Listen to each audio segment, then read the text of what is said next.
Hello everyone, this is Ankit Gupta. Welcome back in Geographic Trench. Today we will discuss a very important, very new chapter, that is climate of India. This is the most demanding chapter and it is a very technical and scientific chapter which we are going to discuss today. Okay, so सबसे पहले discuss करते हैं what do you mean by climate. There are many terms, climate, weather, seasons. इन सारे terms का मतलब अलग अलग होता है. क्या होता है? वेदर, सबसे पहला वर्ड लेते हैं weather. What do you mean by weather? Weather is a momentary state of the atmospheric condition present in a particular area. जैसे मान लीजिए अभी बहुत ज़्यादा सनशाइन है, टेम्परेचर हाई है, कल हो सकता है रेनफॉल हो जाए. तो ये क्या है? वेदर का चेंज होना है ना. ये क्या है? मौसम का चेंज होना. अभी बहुत ही ज़्यादा स्टैटिक कंडीशन है, एक घंटे के बाद एक डस्ट स्टॉर्म हवा चलने लगे, तो ये क्या हुआ? वेदर में चेंजेस हुए. Okay, so this is the weather. एक स्मॉल एरिया को कवर अप कर सकता है और एक मोमेंट्री स्टैटिक एटमॉस्फेरिक कंडीशंस जो होती हैं वो बेसिकली वेदर कहलाती हैं. है ना. कहते नहीं आज का वेदर बहुत अच्छा है, आज दोपहर का वेदर बहुत हॉट है, आज शाम का वेदर बहुत कूल है. तो this is weather. Now second term is season. Season जिसको हम लोग ऋतु कहते हैं. Season is divided on the base of different weather condition in a particular time period, in a particular months. जो हमने एटमॉस्फेरिक कंडीशंस को मंथ के अकॉर्डिंग डिसाइड कर लिया है, डिवाइड कर लिया है, तो that is known as a seasons. Like we know from May to June season will be the summer. Summer season carry करेगा. फिर आपका जुलाई, सितंबर, अक्टूबर और जून का भी कुछ part, that is a rainy season, है ना. जनवरी, फरवरी, दिसंबर, these are the seasons of winter. So this is season, मौस जिसको हम लोग ऋतु कहते हैं. And third and most important the term is the climate. Climate क्या है? Climate is the average of weather conditions in a particular area from many years. किसी भी कई सालों के एक एवरेज वेदर कंडीशंस को डिफाइन करके किसी एरिया के क्लाइमेट को बताया जा सकता है. लाइक इंडिया की क्लाइमेट. अब इंडिया की क्लाइमेट क्या है? 40-50 सालों का जो एक एवरेज डेटा दिया गया कि बताया गया कि इस टाइम पे ये पीरियड होता है, सब ट्रॉपिकल क्लाइमेट है, नॉर्दर्न पार्ट में ये, सदर्न पार्ट में ये. तो that is known as a climate, जिसे हिंदी में जलवायु कहा जाता है. So this is the difference between the weather, the climate and the seasons. Today we will discuss the first important topic, that is the factors affecting climate of India. लेकिन उससे पहले हमें जानना पड़ेगा इंडिया की क्लाइमेट आखिर में है कैसे.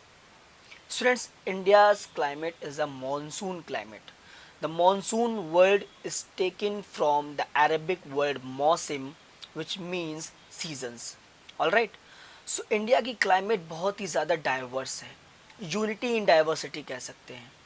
अगर हम बात करें टेम्परेचर की, तो टेम्परेचर में भी बहुत सारा वेरिएशंस हैं. एक समय पर जब टेम्परेचर चुरू राजस्थान में 50 डिग्री सेंटीग्रेड पहुंच जाता है, उसी समय इंडिया में प्लेसेस अवेलेबल हैं जो आपके नॉर्दर्न पार्ट हिमालय में, जहाँ पर टेम्परेचर माइनस से भी कम होता है. वहीं सदर्न पार्ट की अगर हम बात करें तो वहाँ पर टेम्परेचर एक on average 30 to 35 degree centigrade रहता है. ओके, तो दिस है टेम्परेचर डिफरेंस. टेम्परेचर डिफरेंस के साथ साथ डेली टेम्परेचर में भी डिफरेंस बहुत सारा देखने को मिलता है. That is known as a diurnal range of temperature. Diurnal range of temperature means day और नाइट के टेम्परेचर में difference. If you talk about Kerala, so the difference between day and night temperature is approximately 7 to 8 degree centigrade. But when we talk about the uh, temperature difference between day and night of the third result, in the daytime the temperature reach approximately 48-50 degree centigrade, and at the night it is from 15 to 20 degree centigrade. So this is a huge difference between the temperature condition in our country. All right. So there is also a difference between precipitation. If you talk about Jaisalmer, जहाँ पर yearly rainfall 9 centimetre से भी कम होती है. 10 साल में भी rainfall 50 centimetre 100 centimetre तक हो पाती है. इफ़ देन अगेन अगर हम दूसरी तरफ देखें कि the places near the Meghalaya like Mawsynram, Cherrapunji, they are receiving the 1000 centimetre rainfall in a year. तो आप एक कंपैरिजन देखें कि जितनी रेनफॉल मौसिनराम चिरापुंजी में एक दिन में हो सकता है हो जाती हो, उतनी कई सालों में जैसलमेर जैसे एरिया में नहीं होती है। तो this a difference between the rainfall precipitation also. तो इंडिया की क्लाइमेटिक कंडीशंस बहुत डाइवर्स हैं और इसके मेन रीजंस, इसके बहुत सारे फैक्टर्स हैं जो फैक्टर्स हम डिस्कस करने जा रहे हैं। सबसे पहला जो फैक्टर इंडिया की क्लाइमेट को इफेक्ट करता है, that is the latitude. Latitude is a very important factor. Latitude, you know, the imaginary lines, okay, which are from east to west, and these are the 181 जो northern hemisphere और southern hemisphere में divide हुई हैं। Latitude की अगर हम बात करें तो इंडिया का लैटिट्यूडनल एक्सटेंट 8 डिग्री 4 मिनट से लेकर 37 डिग्री 6 मिनट तक है, जो कि एक वास्ट एक्सटेंट है। और इस लैटिट्यूडनल अगर एक्सटेंट की हम बात करें तो इंडिया में आपका जो लैटिट्यूडनल एक्सटेंट है वो सबसे इंपॉर्टेंट जो लैटिट्यूड है, that is a 23.5 tropic of cancer. Tropic of cancer divided India into two important part. The southern part is known as the tropical climate, whereas the northern part is known as a subtropical as well as temperate climate। तो difference क्या होता है? जो southern part होता है वहाँ पर डाईयूरनल range of temperature बहुत ज़्यादा नहीं होता है, पूरे ईयरली टेम्परेचर में वेरिएशंस नहीं होते हैं। वहीं अगर नदर्न पार्ट की बात करें तो वहाँ पर एक्सट्रीम टाइप की क्लाइमेट पाई जाती है। Summers are too hot and winters are too cool. So this factor effect the climate of India. The first that is latitude. Second important factor is the altitude. Altitude means height. जैसे जैसे हम height ऊपर की ओर जाते हैं वैसे वैसे temperature क्या होता है, डिक्रीज करता है। पर 165 मीटर ऊपर जाने पर 1 डिग्री सेंटीग्रेड टेम्परेचर डिक्रीज करता है। Now if you talk about the comparison between hilly areas and the plain areas, Agra and Darjeeling ये दो सिटीज़ हैं। Both cities are situated on same latitude, but if you talk about the January temperature, the Agra having temperature of 15 to 16 degree centigrade, whereas the Darjeeling is having temperature of 4 degree centigrade. So it is due to the altitude. Shimla is cooler than Lucknow in the month of June. Why? Because Shimla is located on the high altitude. So this is the second important factor which affect the climate of India. Third important factor, it is a distance from sea. You all know that India is covered from the Indian Ocean, Bay of Bengal and Arabian Sea. So the region which are nearer to the sea, they are known as the moderate climatic region. Okay, because they are near to the sea. So due to the land breeze and sea breeze, they are having moderating influence. Moderating influence means neither too hot nor too cool.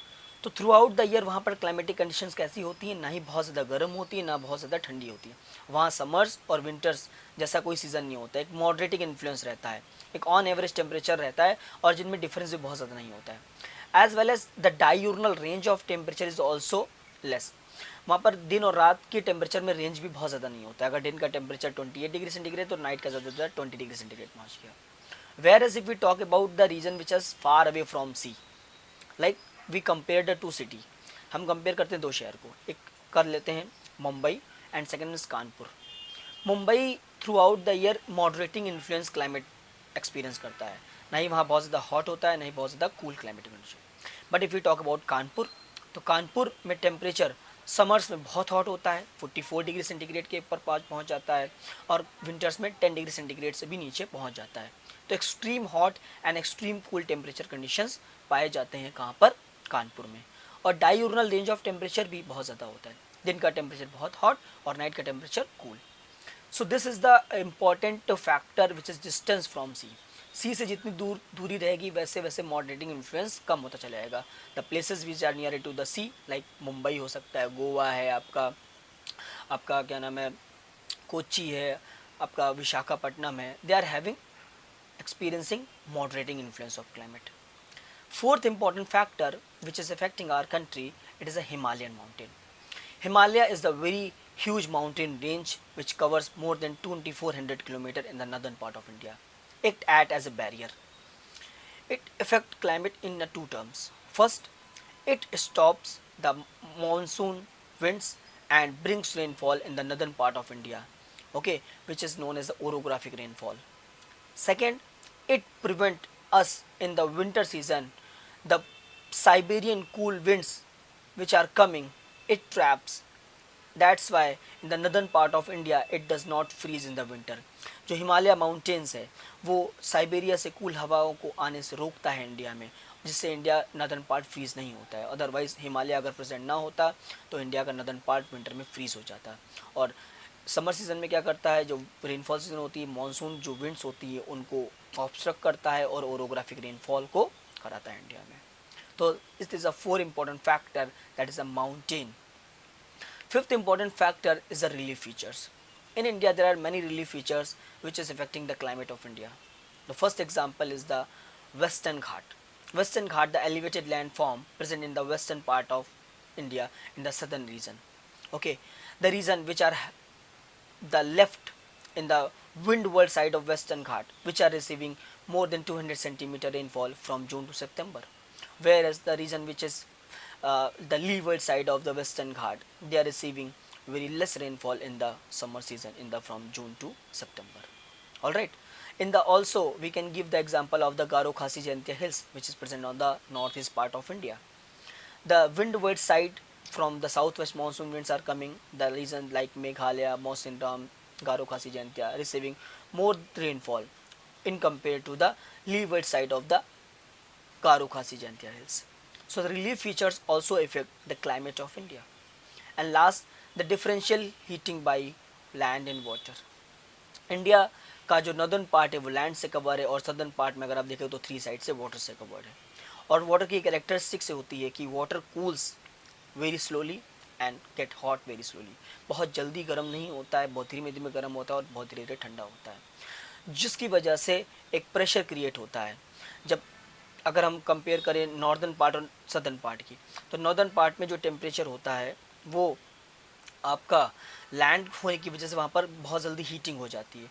और जब बहुत जल्दी heating हो जाती है और southern part में जो आपका इंडियन ओशन है, आपका बे ऑफ बंगाल है, अरेबियन सी है, वहाँ पर इतनी जल्दी लैंड और वहाँ पर जो वाटर इतनी जल्दी गर्म नहीं होता है, तो वहाँ पर हाई प्रेशर जनरेट हो जाता है और नदर्न पार्ट लैंड में लो प्रेशर जनरेट होता है, जो विंड्स को अट्रैक्ट करता है और मानसून विंड्स आने का ही रीज़न है। So these are the major factors which affect the climate of India. So today's session we have discussed. In next session we will discuss the major seasons of the India. Thank you so much.